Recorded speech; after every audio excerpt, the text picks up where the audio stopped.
Сәлеметсіздер ме? Айгерім ханымның каналына қош келдіңіздер. Апталық раскладымызды бастамас бұрын каналға тіркеліп, лайк басып, еңбегімді бағалап кетулеріңізді сұраймын. Бірінші, тоқты белгісіндегі жандарға апталық болжам 20 ақпан мен 26 ақпан аралығына апталық болжам.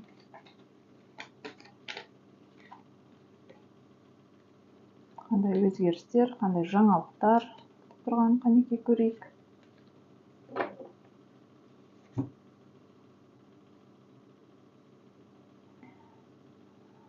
Тоқты белгісіндегі жандарда бірінші восьмерка жезл, қандай да бір күтпеген жерден